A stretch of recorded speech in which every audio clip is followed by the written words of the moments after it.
L'actualité parlementaire, Raymonde Gagné, la présidente du Sénat du Canada, effectue sa toute première visite en Côte d'Ivoire. Après les autorités ivoiriennes, elle a été reçue par l'ambassadeur du Canada, suivie de rencontres avec les partenaires locaux afin de faire le point des acquis en matière d'autonomisation féminine, de culture de la paix et de sécurité. Chrysio Mondé et Jean-Marc Diadi. L'honorable Raymonde Gagné, présidente du Sénat du Canada et sa délégation, reçue au domicile de l'ambassadeur du Canada en Côte d'Ivoire.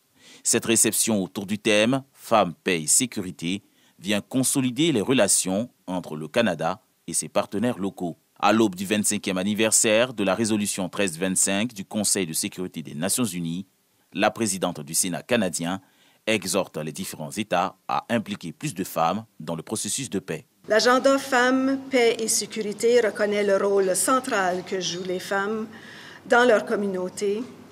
Leur participation au processus de prévention et de résolution de conflits est cruciale. Car on sait tous et toutes, sans les femmes, il n'y a pas de paix durable. L'ambassadeur du Canada en Côte d'Ivoire, Anderson Blanc, se dit satisfait de cette première visite de l'honorable qui vient rencontrer les autorités ivoiriennes. La Côte d'Ivoire, terre de l'hospitalité, qui accepte la différence comme le Canada. Donc c'est tout ce leadership ce soir qu'on va chercher dans ce thème femmes, paix et sécurité.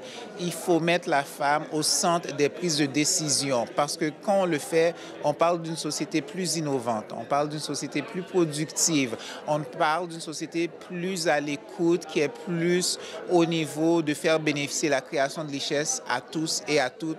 Non seulement la femme doit avoir sa place au niveau de la prise de décision, mais c'est au bénéfice de toute la population ivoirienne. Pour rappel, l'honorable Raymonde Gagné est la première présidente à être membre de l'Ordre du Canada, de l'Ordre du Manitoba et lauréate du prix Riel pour ses contributions dans le domaine du développement communautaire au Manitoba français.